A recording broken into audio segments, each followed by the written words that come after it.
டிப்ரெஷனில் இருக்கீங்களா? ரொம்ப மன அழுத்தமாக இருக்கா? நிறைய மெடிசன்ஸ் எடுத்துகிட்டே இருக்கீங்க, ரொம்ப நாளாக மெடிசன்ஸ் எடுக்கிறீங்க, அந்த மருந்துகள் எடுக்கும்போது நல்ல தூக்கம் வருது, அடுத்தவங்களுக்கு பாரம் இல்லாமல் எந்த எண்ணங்களும் ஓடாமல் தூங்கிட்டுருக்குறோம். அந்த மெடிசன்லேருந்து வெளியே வந்தால் மறுபடியும் டிப்ரெஷனுக்குள்ளே போய்டுறோம். இதுதான் உங்களோட தாட். அப்போ இந்த பதிவை முழுசாக பாருங்கள், உங்கள் டிப்ரெஷன்லேருந்து ஈஸியாக வெளியே வந்துடலாம்.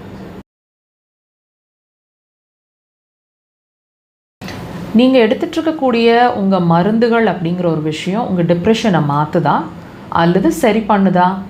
யோசிச்சு பாருங்கள். இதை கண்டினியூஸாக எடுத்துகிட்டு இருக்கீங்க, அதுலேருந்து நீங்கள் வெளியே வந்துட்டிங்களா? எப்போ வெளியே வர போகிறீங்க? இதையும் யோசிச்சு பாருங்கள். இப்போது இந்த டிப்ரெஷன் அப்படிங்கிற ஒரு விஷயம் இப்போ ரீசன்ட் டைமில் ரிசர்ச்சர்ஸில் என்ன கண்டுபிடிச்சிட்ருக்காங்க அப்படின்னா, இது மன ரீதியான பிரச்சனை இல்லை, இது கட் சம்மந்தமான பிரச்சனை, அதுதான் மனசு டிப்ரெஷனுக்குள்ளே கொண்டு போகுது அப்படிங்கிற மாதிரி லேட்டஸ்ட்டாக நிறைய அப்டேட்ஸ் வந்துகிட்டே இருக்குங்க.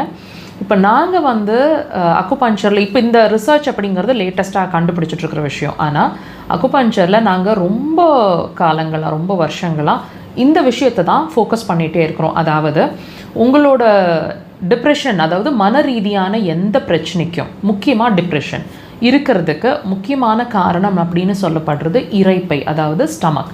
நீங்கள் நல்லா வாட்ச் பண்ணி பாருங்கள்.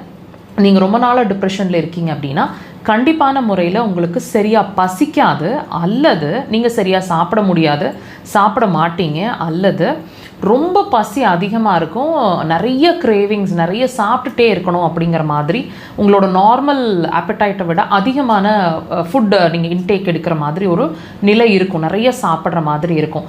இந்த டிஃப்ரென்ஸே நீங்கள் ஒரு சின்ன விஷயத்திலே நீங்கள் தெரிஞ்சுக்கலாம் உங்களோட டிப்ரெஷனுக்கும் உங்களோட இரைப்பைக்கும் சம்மந்தம் இருக்குதுன்னு.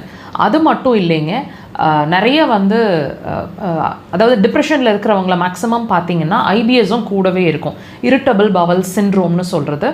அண்ட் எப்பவும் சோர்வாக, டயர்டாக, ஒரு பாடி பெயினோட, எதையுமே கான்சென்ட்ரேட் பண்ண முடியாமல், கான்சன்ட்ரேஷன்ஸ் மிஸ் ஆகிற மாதிரி, அண்ட் ரொம்ப முக்கியமாக ஸ்வீட் கிரேவிங்ஸ் அதிகமாக இருக்கும். சாப்பிட்றீங்களா சாப்பிட்லையா அப்படிங்கிறது உங்கள் கண்ட்ரோலில் பொறுத்தது. ஆனால் கண்டிப்பான முறையில் ஸ்வீட் கிரேவிங்ஸ் அதிகமாக இருக்கக்கூடும்.